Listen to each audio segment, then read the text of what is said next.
Patrick Bruel a poussé un énorme coup de gueule contre une rumeur qui a fait beaucoup de bruit sur les réseaux sociaux à son sujet et sur les Restos du Cœur dans l'émission La Culture dans tous ses états sur Sud Radio. Patrick Bruel est le recordman du spectacle des Enfoirés. 30 participations, 203 chansons interprétées, 16 sketchs, 4 morceaux enregistrés en studio. Le chanteur est devenu une véritable figure emblématique des concerts en l'honneur des Restos du Cœur.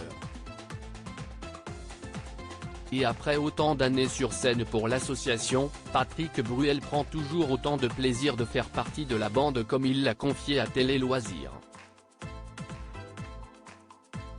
Il n'arrive pas à me virer, plaisante-t-il. Depuis que j'ai commencé, je n'ai raté aucune édition mais je n'ai raté aucun concert, surtout.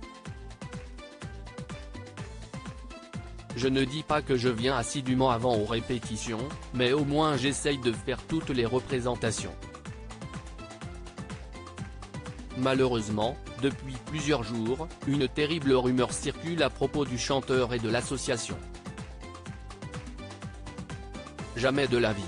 Ce vendredi 17 mars, Patrick Bruel était invité dans l'émission La Culture dans tous ses états sur Sud Radio pour parler de son dernier album encore une fois. La présentatrice Céline Alonso en a profité pour clarifier une rumeur qui circule à son propos depuis plusieurs jours. Info ou intox ? Actuellement, il y a une rumeur qui buzz sur vous sur les réseaux sociaux, vous auriez demandé à ce que les distributions des Restos du Cœur soient réservées à ceux qui ont un schéma vaccinal complet de 4 doses.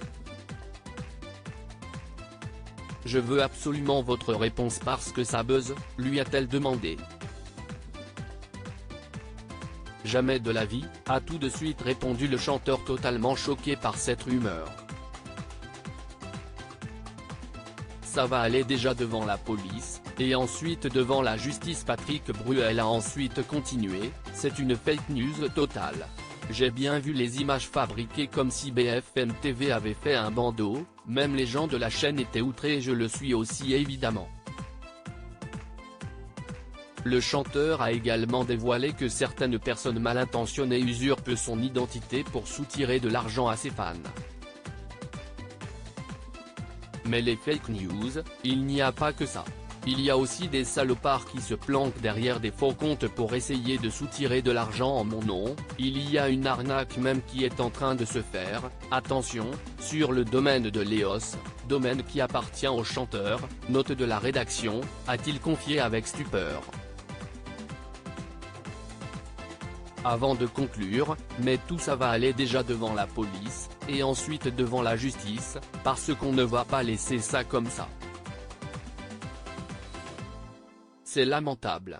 À lire aussi, c'est grâce à cette truffe, cette émission que Patrick Bruel a refusé d'animer et qui a lancé la carrière de Christophe de Chavannes, révélation dans quelle époque.